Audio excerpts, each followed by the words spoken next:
নমস্কাৰ বন্ধু-বান্ধৱীসকল, মই অন্য এটি ভিডিঅ'লৈ আপোনালোক সকলোকে স্বাগতম জনাইছোঁ। আজি মই বনাইছোঁ পাৰৰ মাংস। মই আঞ্জাখনত কোনো ধৰণৰ পেকেট মছলা ব্যৱহাৰ কৰা নাই, একদম চিম্পুলকৈ বনাইছোঁ। আদা অকণমান দিছোঁ, আলু আৰু পিঁয়াজ আৰু অলপ গৰম মছলা দিছোঁ। কেৰাহীটো গৰম কৰি মই তাত তেলখিনি দি লৈছোঁ।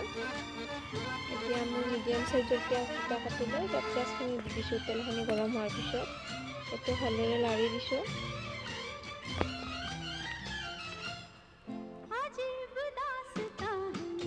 পিঁয়াজখিনি ভজা হোৱাৰ পিছত মই এতিয়া মাংসখিনি তাত বহাই দিছোঁ। এতিয়া মই ভালদৰে লাৰি দিম।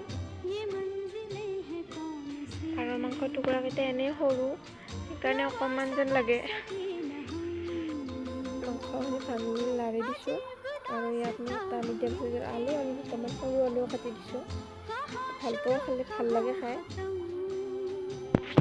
তাৰপিছত মই তাত ৰং গুড়া দি দিলোঁ। মই অলপ এনেই ভাজি লৈছোঁ, তাৰপিছত ৰং গুড়াটো অলপ দেৰিকৈ দিছোঁ। সোৱাদ অনুযায়ী নিমখখিনি দি দিছোঁ আৰু মছলাৰ ভিতৰত মই অকণ আদা ব্যৱহাৰ কৰিছোঁ। এতিয়া গোটেইখিনি ভালদৰে লৰাই দিছোঁ। কোনো ধৰণৰ পেকেট মছলা ব্যৱহাৰ কৰা নাই, জিৰাও দিয়া নাই, একদম চিম্পুলকৈ বনাইছোঁ। সৰু ল'ৰা ছোৱালীৰ কাৰণে বহুতেই ভাল, একো মছলা নোহোৱাকৈ বনাই খোৱালে বেছি ভাল।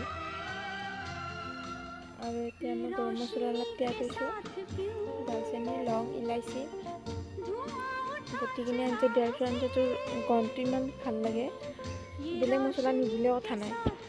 এতিয়া মই মাংসখিনি প্ৰায় ভজা হ'বই আৰু ভালদৰে লৰাই দিছোঁ। মাংসখিনি ভজা হৈয়ে গৈছে আৰু কালাৰটো ধুনীয়াকৈ আহিছে। মই অলপ যিহেতুকে মাংসখিনি ভজা হৈ গ'ল, গতিকে মই ইয়াত অলপ পানী ব্যৱহাৰ কৰিছোঁ। বেছি দিয়া নাই, অলপ দি দিছোঁ। অলপকৈ ৩-৪বাৰমান পানী দি ভাজি থকাৰ পিছত আঞ্জাৰ টেষ্টটো অট'মেটিক আহি যাব। তাত কোনো মছলা দি টেষ্ট অনাৰ একো প্ৰয়োজন নাই। ময়ো এনেকৈ ৩বাৰমান এনেকৈ দি দিলোঁ। মই দেখুওৱা নাই, এবাৰে দিছোঁ দেখাই, যিহেতুকে ভিডিঅ'টো লং হয়। আৰু এয়া মাংস হৈ গ'ল। গৰম মছলাখিনি দি দিছোঁ, দি নমাই দিছোঁ। খাবলৈ বহুতেই টেষ্টি হৈছে আৰু কালাৰো বৰ ধুনীয়াকৈ আহিছে। গতিকে ভিডিঅ'টো চাবচোন আৰু কেনে লাগিল কমেণ্ট কৰি জনাব।